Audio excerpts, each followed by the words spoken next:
Hi everyone, I Dipali welcome all of you to Infinity Learn by Shri Chaitanya. इस session में हम बात करेंगे प्लाज्मा मेम्ब्रेन के बारे में। प्लाज्मा मेम्ब्रेन एक ऐसा स्ट्रक्चर है जो कि बैक्टीरिया और यूकैरियोटिक ऑर्गेनिजम्स दोनों में काफ़ी सिमिलर ही है। प्लाज्मा मेम्ब्रेन एक तरीके से एक बाउंड्री है। जैसे अगर हम एक रूम की बात करें तो रूम की बाउंड्री उसकी वॉल से डिफाइन होती है, ऐसे ही हर सेल की बाउंड्री उसके प्लाज्मा मेम्ब्रेन से डिफाइन होती है।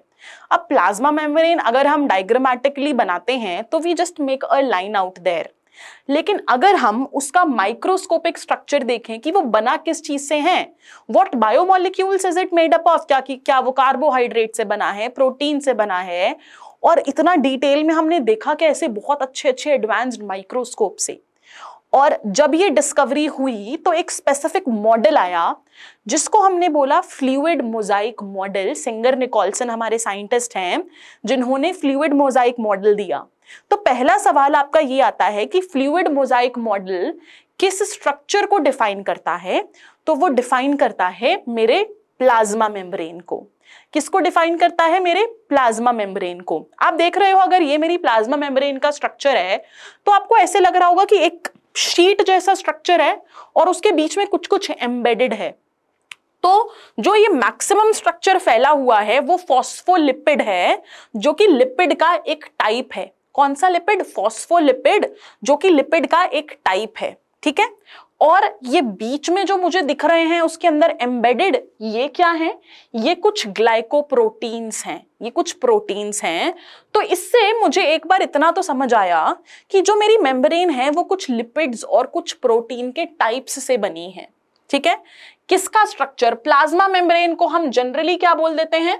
प्लाज्मा मेम्ब्रेन को हम जनरली सेल मेम्ब्रेन भी बोल देते हैं, बायो मेम्ब्रेन भी बोल देते हैं। ठीक है।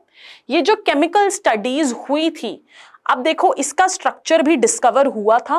तो जब इसका स्ट्रक्चर डिस्कवर हुआ था then the structure of this plasma membrane was elucidated on the red blood cells of human beings.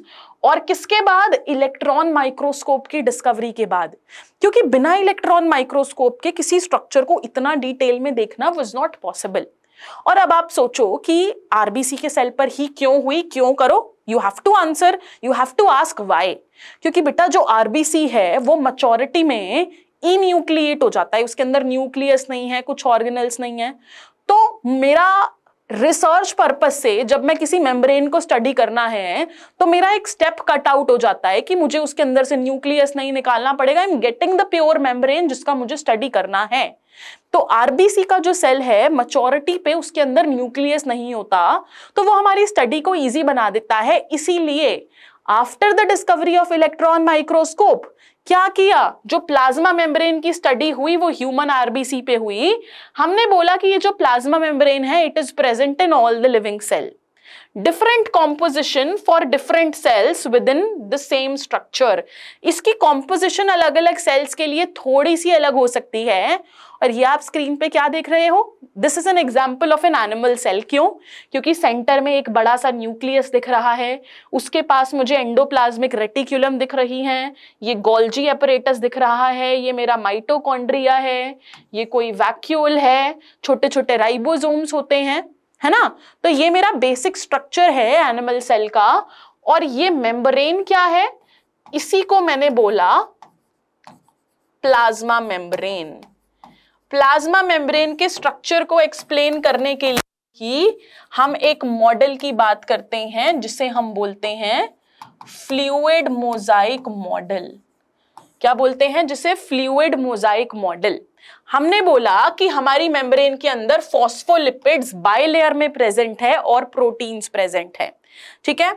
Cell membrane consists of important line, कितने परसेंट प्रोटीन है? 52% proteins and 40% of lipids, and 40% of lipids. पहले अगर मैं आपको बेटा membrane दिखाऊं तो ये देखो, ये है मेरी मेम्ब्रेन। मेम्ब्रेन किससे बनी? फॉस्फोलिपिड्स से। ये जो मैंने बनाया ये एक फॉस्फोलिपिड का मॉलिक्यूल है। सपोज करो मैंने फॉस्फोलिपिड की एक लेयर बना दी। ठीक है। ये एक लेयर हो गई फॉस्फोलिपिड की। दूसरी लेयर ऑफ फॉस्फोलिपिड मैं बना रही हूं, उसके नीचे मिरर इमेज जैसे ये मेरी दूसरी लेयर हो गई फॉस्फोलिपिड की। तो सबको समझ आ रहा है कि बाइलेयर ऑफ फॉस्फोलिपिड किसको बोला, ये एक लेयर फॉस्फोलिपिड की, ये दूसरी लेयर। अब इस बाइलेयर के बीच में कहीं कहीं पर प्रोटीन्स एम्बेडेड हैं या फिर कहीं कहीं पर प्रोटीन्स सरफेस पर प्रेजेंट हैं। ये मेरी बाइलेयर, यहां पर कहीं कहीं प्रोटीन्स क्या हैं, एम्बेडेड हैं, कहीं कहीं पर प्रोटीन्स कहां प्रेजेंट है, सरफेस पर प्रेजेंट हैं। तो ये है मेरे मेम्ब्रेन का स्ट्रक्चर कि फॉस्फोलिपिड की बाइलेयर है which has some proteins also. ठीक है, और अब एक और चीज देखो, ये जो लिपिड्स हैं बेटा ये हाइड्रोफोबिक हैं, they repel the water molecules, ये वाटर हेटिंग एंटिटीज हैं, जबकि जो प्रोटीन्स हैं they are hydrophilic molecules, they are water loving molecules. ठीक है, तो ये है मेरा स्ट्रक्चर। अब कहीं कहीं आपको यहां पर कोलेस्ट्रॉल के मॉलिक्यूल्स मिलेंगे जिन्हें हम मेम्ब्रेन स्टेबिलाइजर्स भी बुलाते हैं। क्या बुलाते हैं कोलेस्ट्रॉल को, मेम्ब्रेन स्टेबिलाइजर्स।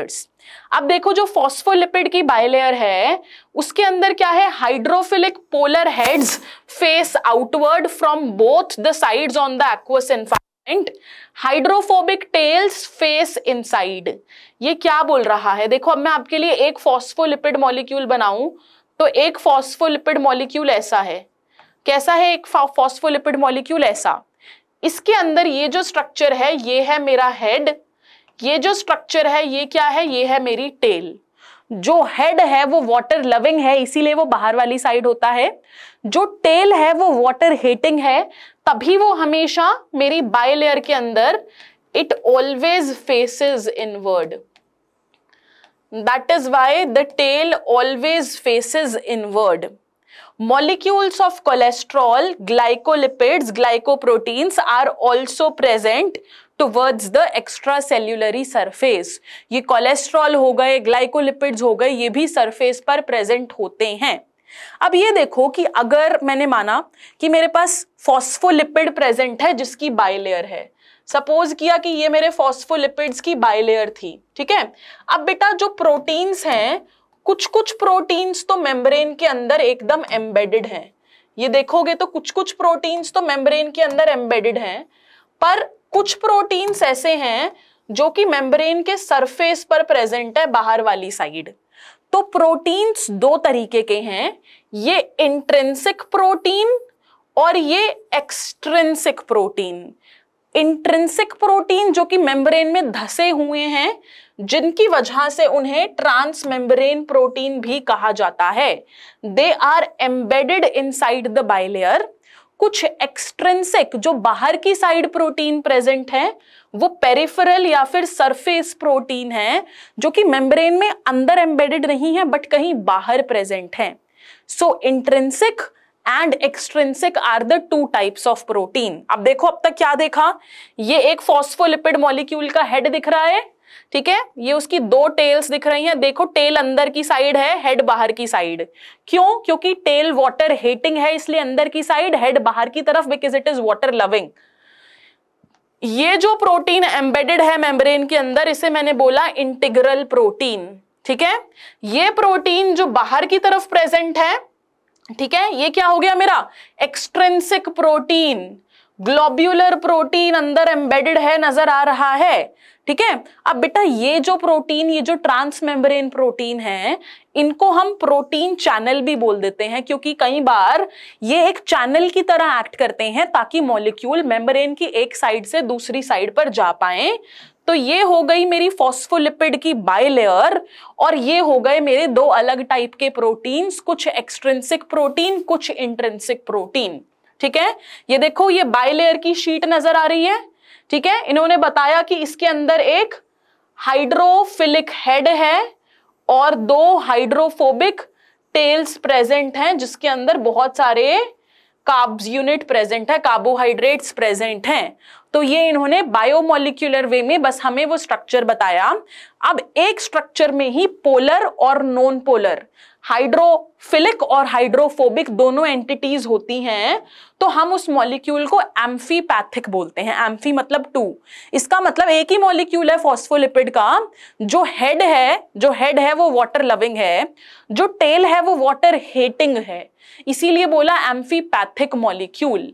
तो इसी बेसिस पर फ्लूइड मोजाइक मॉडल आया जो कि सिंगर और निकोलसन ने दिया था 1972 में। उन्होंने बोला कि जो मेम्ब्रेन की कॉम्पोजिशन है वो यूनिफॉर्म नहीं है, it involves two components, lipids as well as protein, और लिपिड्स और प्रोटीन्स एक मिक्सचर में प्रेजेंट है। It is there in a mosaic of two, इन दोनों की यूनिफॉर्म कॉम्पोजिशन नहीं है। Membrane is quasi fluid, membrane का नेचर फ्लूइड है। मेम्ब्रेन का नेचर फ्लूइड किस मॉलिक्यूल्स की वजह से है बेटा? लिपिड मॉलिक्यूल की वजह से। देख रहे हो मेम्ब्रेन कैसे मूव कर रही है? तो ये लिपिड मॉलिक्यूल्स हैं जिसकी वजह से मेम्ब्रेन को फ्लूइडिटी मिलती है। The ability of proteins and lipids to move within the layer is known as fluidity. जितना प्रोटीन्स और लिपिड्स मूव करेंगे मेम्ब्रेन के अंदर, उसको हम उस मेम्ब्रेन की फ्लूइडिटी कहेंगे। ठीक है। अब अगर मैं बोलूं कि फॉस्फोलिपिड्स की बात कर रहे हैं, तो फॉस्फोलिपिड्स क्या है बेटा? ये रोटेशन भी शो कर सकते हैं, है ना, और ये लेटरल मूवमेंट भी शो कर सकते हैं। ठीक है, रोटेशनल मूवमेंट ये है, lateral movement is like a vibrational movement. देखो ये लेटरल मूवमेंट है। तीसरी की मूवमेंट होती है फ्लिप फ्लॉप। फ्लिप फ्लॉप मतलब ऐसे रोटेट कर जाना, यहां पर ये है फ्लिप फ्लॉप मूवमेंट, कि एक लेयर से यहां दूसरे लेयर में, इसको बोलते हैं फ्लिप फ्लॉप। ये मूवमेंट होती है लेटरल मूवमेंट, ये मूवमेंट होती है रोटेशनल मूवमेंट। तो जो मेरे फॉस्फोलिपिड्स हैं वो ये सारी की सारी मूवमेंट्स दिखा सकते हैं, लेकिन जो प्रोटीन्स हैं बेटा वो थोड़े से फिक्स्ड होते हैं मेम्ब्रेन में, तो वो ये सारी मूवमेंट्स इतनी फ्रीली नहीं दिखाते और वो ज्यादातर लेटरल मूवमेंट ही शो करते हैं। ठीक है। अब उन्होंने बोला कि इतनी फ्लूइडिटी की बात कर ली, तो फ्लूइडिटी ऑफ द मेम्ब्रेन जरूरी है क्यों? क्योंकि बेटा मेम्ब्रेन के फ्लूइड होने से सेल का रिपेयर जल्दी होगा। अगर एक सेल को दूसरे सेल के साथ फ्यूज करना है तो so the ability to fuse will become better. Cell की ग्रोथ के लिए, सेल डिविजन के लिए एंडोसाइटोसिस, सपोज ये मेरा एक सेल है, उसको ये फूड एनगल्फ करना है, तो ग्रेजुअली ये मेम्ब्रेन का स्ट्रक्चर चेंज करके इस फूड को अपने अंदर ले लेगा। Cell eating is endocytosis. किसी भी तरह की सिक्रीशन करनी हो, फॉर्मेशन ऑफ इंटरसेल्यूलर जंक्शंस, दो सेल को किसी चीज को एक्सचेंज करना हो तो जंक्शंस बनाने पड़ेंगे। ये सारी चीजें तभी पॉसिबल है जब मेरी मेम्ब्रेन फ्लूइड होगी। और वो उसका fluid nature, quasi fluid nature किस वजह से होता है? वो होता है मेरे लिपिड्स की वजह से। लिपिड्स की वजह से मेम्ब्रेन को फ्लूइडिटी मिलती है। ये मॉडल जो कि इलेक्ट्रॉन माइक्रोस्कोप की हेल्प से डिवाइस किया गया, ये सिंगर और निकोलसन ने दिया और इसका नाम है fluid mosaic model. It is a very very important model everyone, जो कि प्लाज्मा मेम्ब्रेन के स्ट्रक्चर को एक्सप्लेन करता है। इस वीडियो को ध्यान से देखिए and you will understand the important aspects of plasma membrane, a very very important topic to be appearing in your board exams also. For this class, this much only everyone, and I shall meet you soon. Thank you so much everyone. Keep watching. Thank you.